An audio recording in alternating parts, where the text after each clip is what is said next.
What if flying saucers were real? What if Hitler had a saucer and planned an attack on New York? What if America developed a radar-invisible flying saucer and the CIA used alien invaders as a cover for top-secret military experiments? Tonight, we reveal that all of that is true.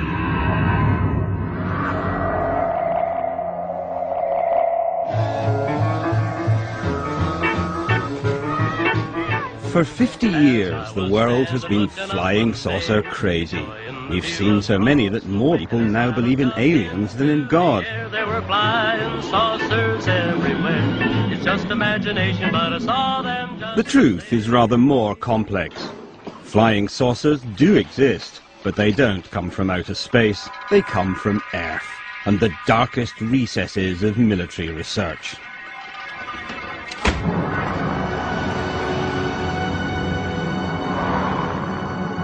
It all began in 1932 in Bucharest, when this man, a flight engineer called Henry Coanda, made an extraordinary discovery using a disc-shaped flying object. One of the first people to see Coanda's experiments was then a 20-year-old aeronautical student called Radu Manikatide. The saucer rose to the ceiling and remained there. I thought it was something extraordinary. It would never have crossed my mind. You know, I was only used to the idea of normal flying. Young Radu had just witnessed the world's first flying saucer. And this is how it worked. If you draw air down onto a curved shape like a saucer, it follows the surface of that shape. By literally sucking the air from above his saucer so it flowed round and underneath, Coanda found he could both lower the air pressure above and raise it below, causing the craft to levitate. This became known as the Coanda effect. It's the principle at the heart of saucer flight. It was a very simple idea, but of course you had to have thought of it in the first place. Then something happened that was to change the entire course of saucer development. In 1939, war broke out, and the world rushed headlong into a search for new weapons and new ways of deploying them. Coanda's simple idea was about to have its day. Nazi technology chief Werner von Braun led the development of new weapons from his top-secret headquarters in Peenemünde in Germany.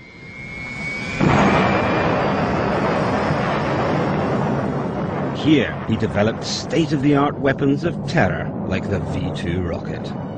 This was really the central location from which all projects were run for quite a long time. What few people knew was that 260 miles away in Prague, the Nazis had an even more secret research establishment and were working on a fantastic new flying craft. There were as many as 15 prototypes that they built, tested, discarded, and went on to the next one. And the firm at the heart of these frightening new developments? Skoda. The SS was using, and the Air Force were using Skoda to manufacture aircraft of all sorts. But by 1944, things were going badly wrong for Hitler. He needed to reassure his allies, chief amongst them Italian dictator Benito Mussolini. Hitler told Mussolini he had spectacular new aircraft that could change the course of the war. He called them his Wunderweapons.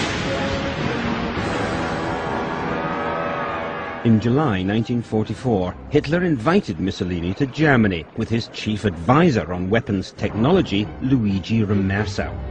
Later, Remersa was taken to the top-secret Skoda base where the new aircraft was being developed. Today, Luigi Remersa is 84 and living in Italy. He has agreed to describe what he saw that day. Yes, I saw it. For me, it was something exceptional. Round with the central cockpit made in plexiglass, and with jets all around it that made up the means of propulsion. Luigi Remersa had seen the world's first production flying saucer, and it was a Skoda. Well, you see the pilot drawn in the cockpit. The pilot would drive the disc standing up. This is one of the men who actually helped create that flying saucer. His name, Andreas Epp. Epp had invented a disc-shaped flying gunnery target and sent the prototype to the Luftwaffe High Command, suggesting it could be adapted for manned flight. In an interview recorded before his death in 1997 and never broadcast until now, Epp described how he began to suspect his designs had been stolen. I kept hearing reports that people in Prague were working on the construction of flying discs and that progress was being made. Furious over being sidelined, Epp drove to the Prague test ground to find out what was going on. I had my Leica A camera with me. Then suddenly I saw a flying saucer. It had no wings, absolutely none. I took a photo and wound on the film, but it was already directly over me. Then I took a second photo, and I could see it was a flying saucer. Epp was devastated by what he felt was the theft of his saucer. UFO, where did you go? Will you be back? I don't know. Twinkling, twinkling, flying high, like an ashtray in the sky. Epp would get his own back later, but in the meantime, the Germans had a flying saucer. It actually flew and flew pretty well. This is what the German saucer looked like. It was based on the flying saucer principle, the effect discovered by Henry Coanda, whereby the ship created an area of low pressure above it and literally sucked itself into the air. But it combined this with other new technologies, such as the helicopter and the jet engine. It was fast, versatile, and could potentially carry a heavy payload of bombs underneath. But perhaps most important in a country which had lost so many runways to Allied bombing, it could take off vertically. These saucers worked in one sense almost like a helicopter in that they had rotating vanes. The vanes would rotate underneath the saucer and were powered by a jet, the same jet that moved the saucer forward, would be directed up to spinning these vanes to give it lift. They were to be used as a bomber. Every machine built in those years was a war weapon. What was to be the final battle of the Third Reich. According to Mercer, an increasingly desperate and deluded Hitler plotted to use his secret new weapons in a devastating attack on New York.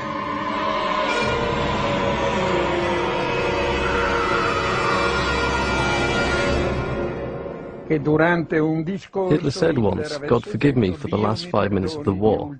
He wanted to unleash the weapons they'd developed. It never happened, of course. The Russians were advancing on Prague, and while the German rearguard fought desperately on the streets, the scientists in the Skoda plant tried to destroy the evidence of their research. The pressure of the enemy was unbearable, and the airfield was blown up with dynamite, and the saucer blew up with the rest of the equipment. They pushed the saucers from their hangars onto the tarmac, put explosive charges in, and blew them up and let them burn right there on the tarmac in front of everyone. They destroyed the saucers themselves, but the Nazi scientists who built them had survived, and the victorious Allies turned on each other in a fight to get them. So who would win the race for the secrets of the saucerman?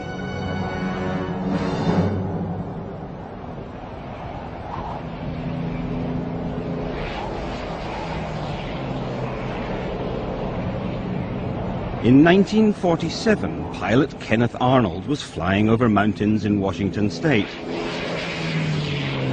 when he saw 9 objects shooting across the sky at incredible speeds. He thought that they traveled in a motion that he compared to saucers being skipped on water, which is kind of an unusual analogy, but that name stuck, and that's why they became flying saucers. The sighting has become celebrated as the moment the flying saucer age was born.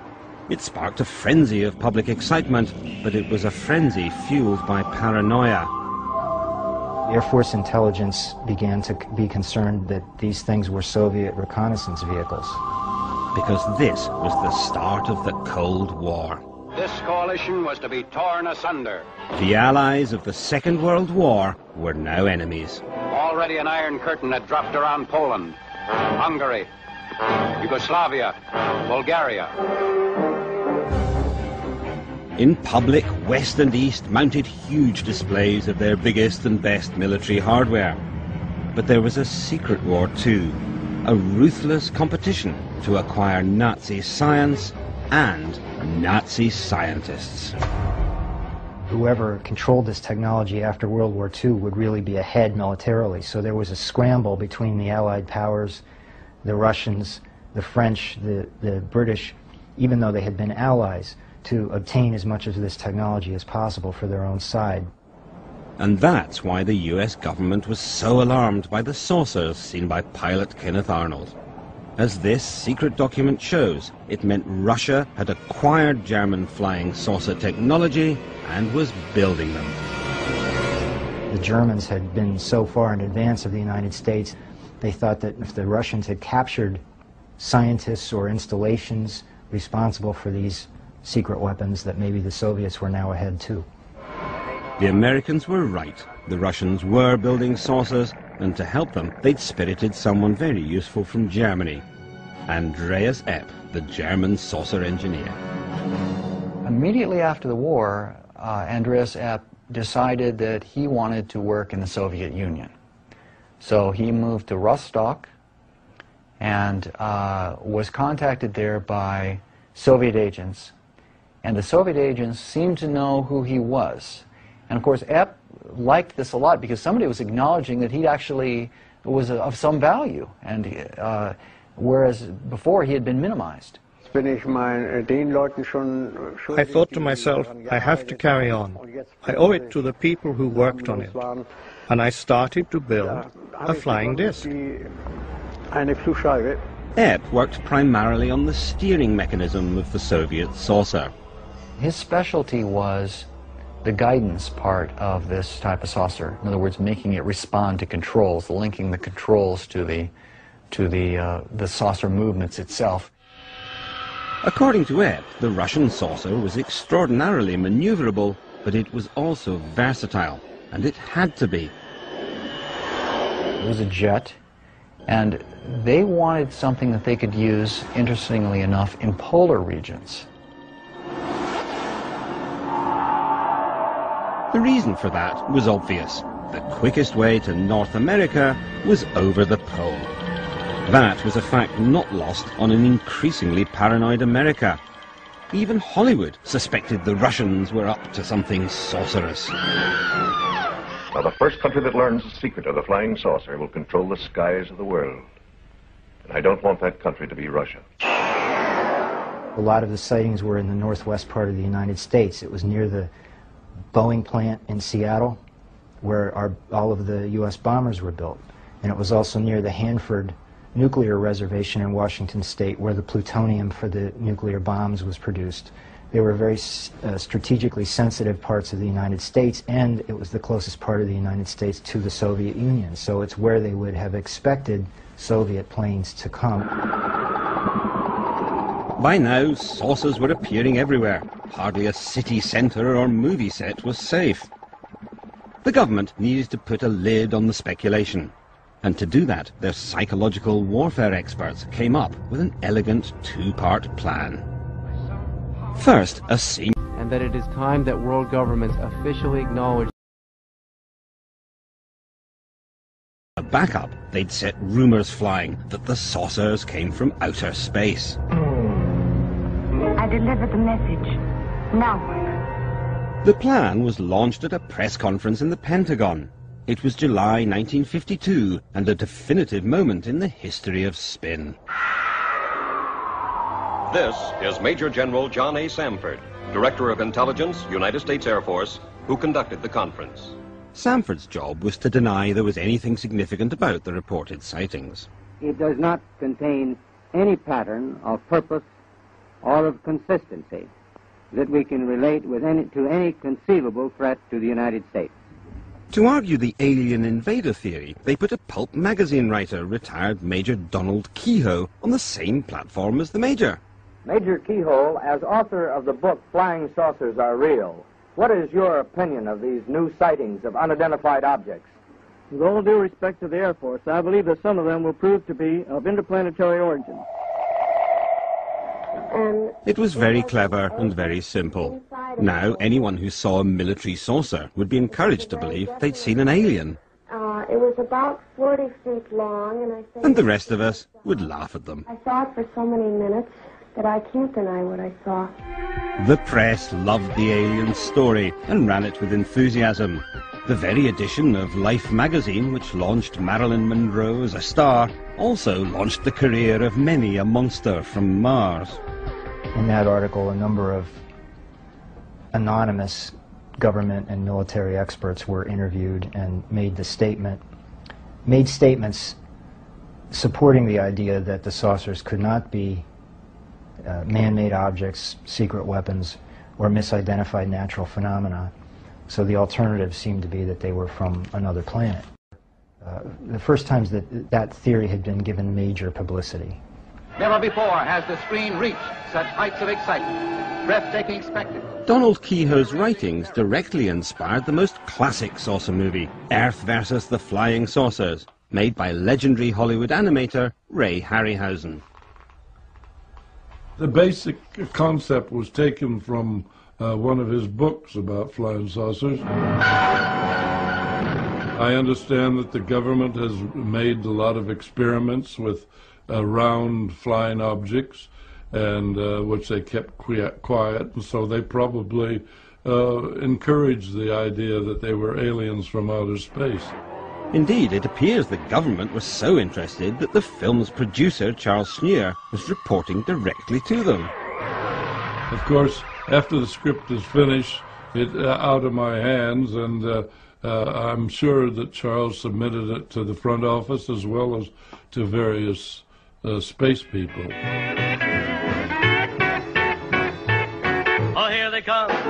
Oh, there they go. But while American citizens looked to the skies with varying degrees of concern, the men in black were looking closer to home. They were desperate for their own saucers, and just like the Russians, they were looking for former Nazi scientists to help them. When the Nazis surrendered in 1945, the U.S. military was worried about the German scientists falling into the hands of the Soviets. And the U.S. military was also interested in exploiting the knowledge of these scientists to help develop American programs like missiles and electronics, radar, supersonic aerodynamics, jet engines, and other advanced technologies that the Germans had developed. So the United States set up a program called Overcast and Paperclip to collect these scientists and bring them to the United States. In some respects, the Americans did very well. They snatched Nazi technology boss Werner von Braun and made him into an invaluable member of the American war machine. They also acquired a great deal of German V-2 rocket technology. But while they played with these new toys with rather more enthusiasm than skill, they knew there was a serious gap in their new armory. They had no German saucers. It seems that the Air Force was concerned that the Russians may be ahead of us and that we need to have our own, an answer to the Soviet saucers. Then, one day in 1957, they had a stroke of luck.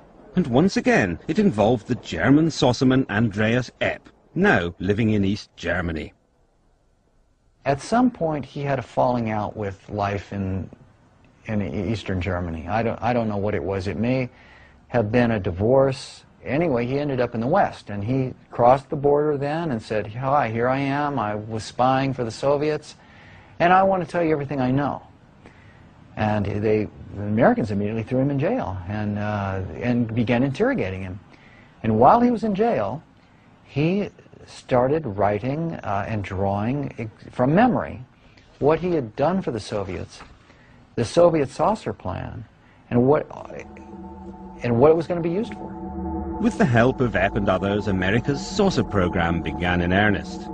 It's an interesting fact that by the late 50s and early 60s, almost all the major aerospace contractors, including Boeing, Convair, Lockheed, North American, were working on concepts for saucer-shaped vehicles for various applications. This is Lockheed's California division, senior member of the Lockheed family, birthplace of an always exciting family of wings. Lockheed was working on a number of saucer designs for the US Air Force. They all have a central engine that would point downward, and the aircraft would take off straight up, transition into horizontal flight, accelerate to very high speed, and then fly at over 100,000 feet. And this was very advanced thinking for the time. The Lockheed engineers were working on a saucer which used a central jet driving a rotor to create the Coanda or flying saucer effect. Once airborne, it redirected its jet to travel horizontally at supersonic speeds. But Lockheed wasn't the only US corporation working on this technology. Convair was one of the other major aircraft companies in the 1950s and 60s. Like Lockheed, Convair had both secret projects and a public face. In this case, Hollywood star James Stewart. Well, that was quite a day I had there. Believe me, that's quite an airplane. In the 50s and 60s, Bob Widmar was a senior designer for Convair and a key member of the team which built the B-58 Hustler. In the early 60s, it was the fastest plane on Earth. Well, that really got me excited. After all, the bird flies Mach 2. Now, Mach 2, that's 2 times as fast as the speed of sound. But Bob Widmar didn't just design jet aircraft. In the late 50s, he was given a stunning new brief to design an aircraft which was invisible. Invisible, at least, to radar. You had to be able to be non-detectable 360 degrees, because even at that time, the Russian radars began being hooked up together. The only way that could really be solved is by coming up with a thing that was shaped like a disc, or a discus. In other words, Bob had to build a flying saucer, because the military had realized that a flying saucer would make a perfect stealth craft. Conventional planes are detectable by radar because surfaces at right angles to a radar beam reflect back. A disc or flying saucer, on the other hand, sends back diffuse and confusing signals. The prospect of a radar-invisible aircraft had caused great excitement in military circles, and one day some shadowy figures called on Bob. When they first came out, I didn't know who they were. They didn't tell me, hey, I'm coming in here from the CIA, hey, look at my badge. Oh, they made me a member of the club. I didn't know that was the CIA that came. That shows you how goddamn secret that they were. In fact, the CIA was being even more mysterious than usual, because they weren't just fighting America's enemies, they'd been fighting each other. A secret turf war with the US Air Force over who should run spy planes. They cheat, they lie, they're crooks, they disguise. To meet with them, for example, I'd have to go to buildings that were half finished in Washington. Airline reservations were made with fake names. It was hard on me and my wife, as such, to live this thing, and the thing was a whole bunch of fake stuff. It was almost where you couldn't tell the realism for what was just a phony. Bob reluctantly agreed to work on the project, the design of a radar-invisible, saucer-shaped object. I never would want to do it again, to have to live under that kind of a climate. You couldn't talk to anybody except at certain places that they selected. The project was so highly classified, The project was so highly classified it was not supposed to exist, a condition of absolute deniability known as a black project. There's all kinds of black. I'm talking about the extreme black.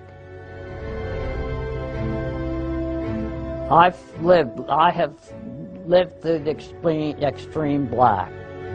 Bob's project has never been declassified, and the CIA removed all his records and designs.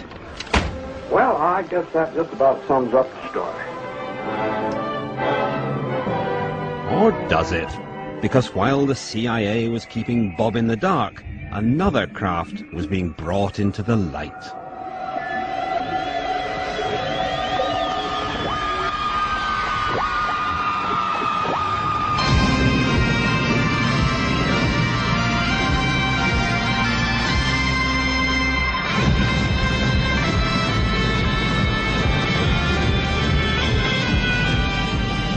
In 1961, the world was shown what its builders claimed was the first real flying saucer, invented by this man, John Frost.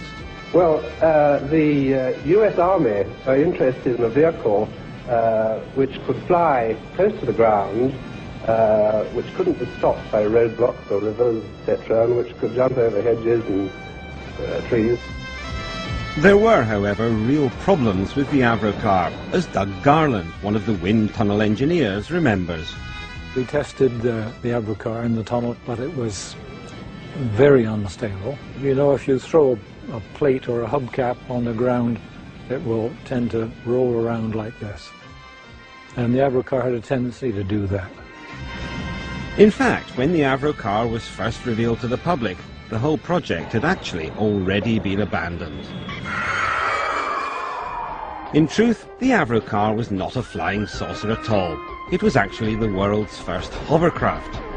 It was also the almost accidental byproduct of a very secret and far more ambitious project, a project which had everything to do with flying saucers. Quick question, do you believe in flying saucers? Not in the sense that people believe they come from Mars and places like that, no. John Frost didn't believe in flying saucers from Mars, but he did believe in flying saucers because secretly he was building one.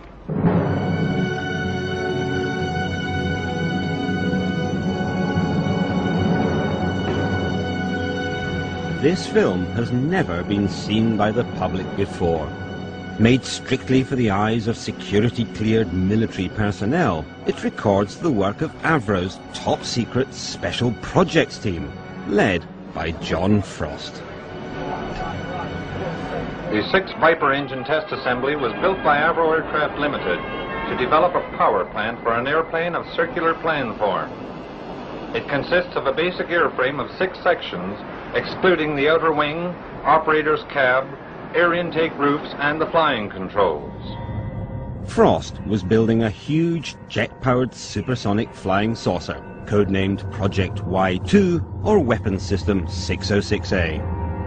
On completion, it is anticipated that a considerable advancement will have been made toward the advent of disc flight. And it, too, utilized German saucer technology. John Frost was aware of wartime research that the Germans had carried out in flying saucer developments that were possibly the basis of what he saw all across the world as the real flying saucers in the sky. And that almost came at a time when the CIA was funding some research into a design concept much like the flying saucer he had in mind. The US military was excited by the vision that Frost presented. These original secret project specs for the saucer showed it could fly higher and faster than any craft or weapon system then available.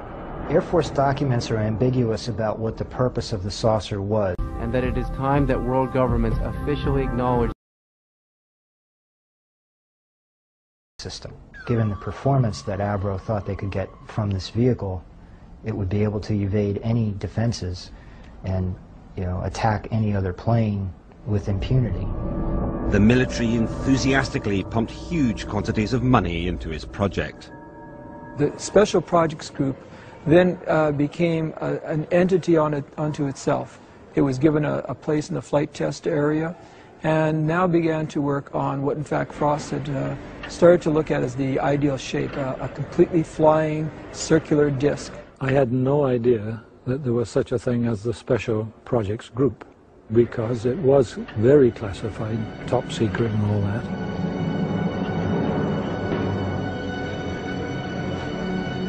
Oh, we had guards at, all the entrances all the time. And you had to have a special badge, with a special colored dot on it to allow you into the special projects area.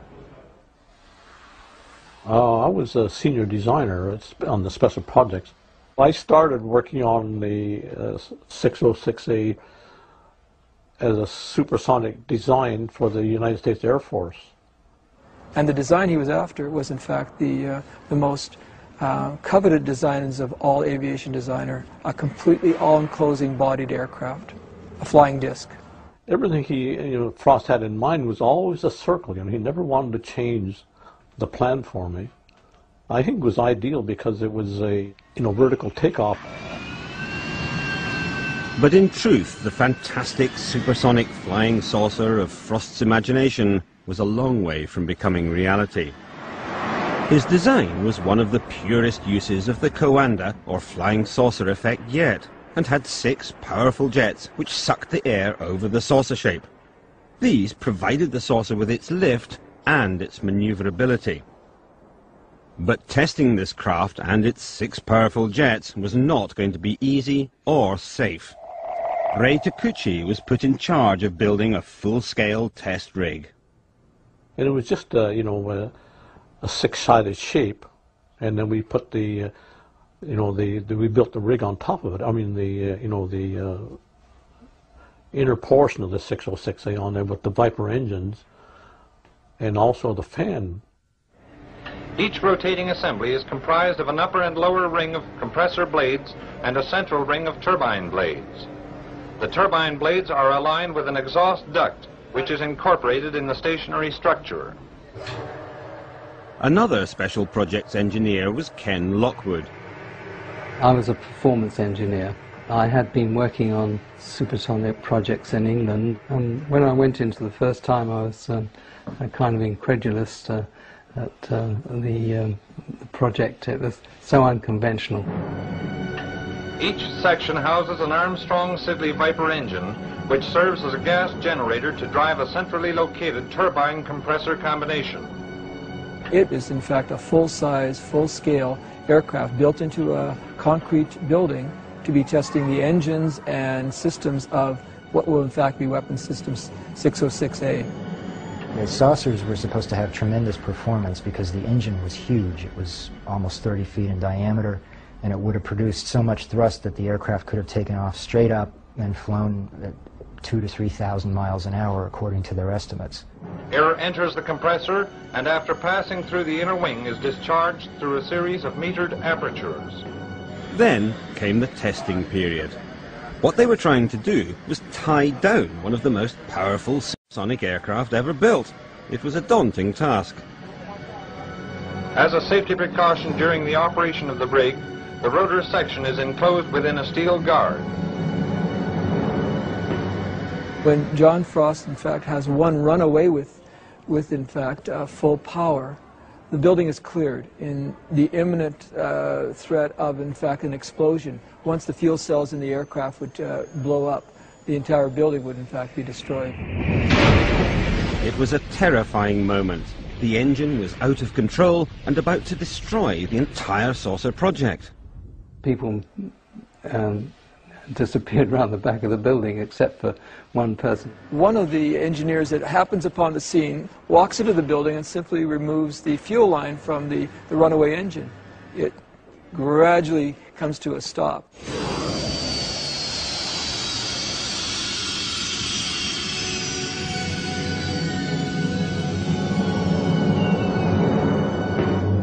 After that, it was deemed rather dangerous to run it, so they abandoned that.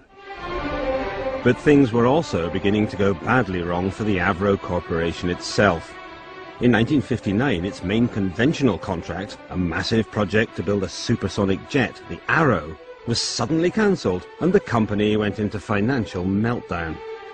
John Frost was removed from his own project. The maverick genius behind the Avro flying saucer left the company forever and moved with his family to New Zealand. But the American Air Force were far from happy. They still wanted a saucer, and if Avro wouldn't build it for them, they'd have it built themselves. John Frost's supersonic flying saucer, like so many others, was about to disappear into the blackest recesses of the American military machine. Well, last I heard was 606A went to Bell Aircraft in Fort Erie, I believe it was. From then on, all that remained was rumours. In the years following the disappearance of Frost's saucer, sightings, many laughably unconvincing, continued to grow. But some turned out not to be a product of fevered imaginations at all. The CIA's U-2 spy plane was a classic black project. It operated in absolute secrecy for over 8 years and would have remained secret to this day had it not been for the dramatic events of 1960, when U-2 pilot Gary Powers was shot down over Russia and then held for 2 years before being traded for a Russian spy. And the CIA's own history of the U-2 program makes the statement that, quote, 50% of the UFO sightings were caused by the U-2. The U-2 flew on the edge of space, higher than anyone believed a plane could fly. Hardly surprising then that any glimpse, particularly from another plane, would provoke wonder and fear. But if the U-2 debacle proved one thing, it was that unless your secret craft actually crashes, alien flying saucers make a fantastic cover story. And if your secret craft actually is a flying saucer, you can keep the pretense up for years. You frighten me when you talk like that. Frost's saucer disappeared into the intense blackness of official secrecy. And America's amateur UFO spotters moved up a gear. In Washington, a private unofficial group known as NICAP, National Investigations Committee on Aerial Phenomena, called a news conference and reopened an old argument with the Air Force. NICAP was the main voice of the alien flying saucer theory. It was led by the pulp fiction writer who had first launched the idea at that extraordinary press conference back in 1952. 14 years later, he was still hunting aliens. NICAP's director, Major Donald E. Kehoe, a retired Marine Corps officer, insisted that the Air Force knew more than it was telling. We are being observed by some type of device which is ahead of us, far ahead of us, and is probably controlled by a highly advanced superior civilization. And for the umpteenth time in as many years, the Air Force, called before a congressional committee, said it was hiding nothing. Air Force Secretary Harold Brown. We have not been hiding anything. It all seemed so straightforward.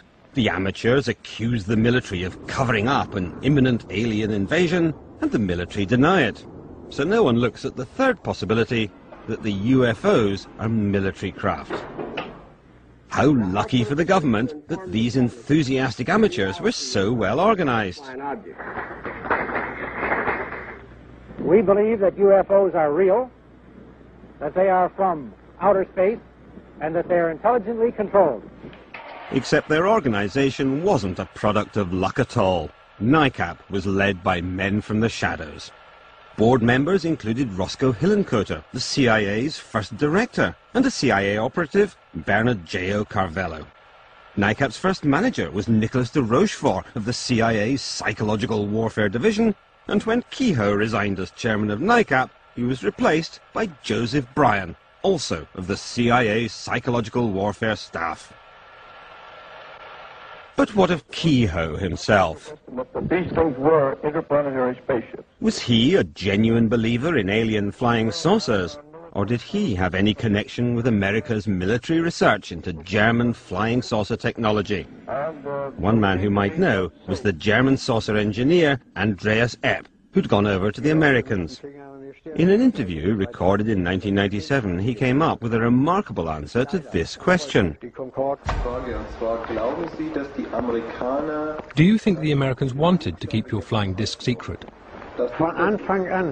From the beginning, from the very beginning. Major Kehoe was at the Pentagon, in the UFO department, and they found out that Germany was building flying discs. But whoever was behind the campaign to propagate the alien myth, it was spectacularly successful. Nowhere more so than in the land of dreams, Hollywood.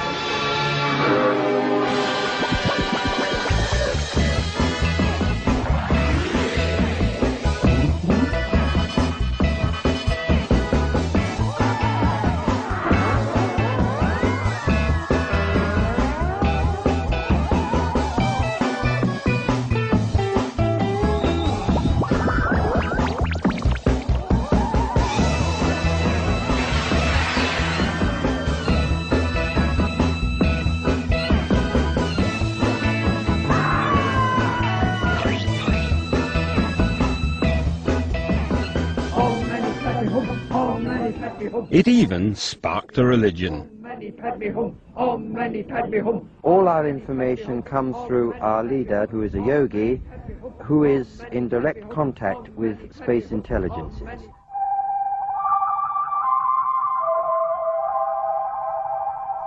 We are your friends. We are your friends. Please contact us. Then, on the 11th of November 1987, they did. It all began when a successful businessman called Ed Walters saw a strange light above his garden. He grabbed his camera and took this photograph. It was the first of dozens of sightings over the next few years. Oh my God! I'm gonna follow it down. I'm gonna follow it down. When the still pictures were enhanced, they seemed to show something that looked remarkably like flying saucers. The saucers were witnessed by hundreds of people, from policemen to priests. Look! Some more excitable witnesses even suggested they'd met the aliens. But then one man saw the photographs and reached a rather different conclusion. And he knew exactly what he was talking about. It's those doggone saucers again.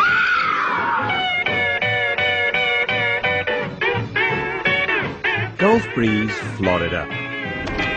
17 years ago, this was the location for one of the most sustained series of flying saucer sightings in American history. Most of the hundreds of people who saw them became convinced they were watching aliens. But one man thought differently. Anytime that somebody says that there is something doesn't necessarily mean there was something. They have to be able to meet a scientific criterion of being real. Upon coming across the Gulf Breeze sightings, however, the configuration was radical enough that we could see up inside. And that was up inside was light, and it as though it was hot. And not only that, but it was circular in configuration.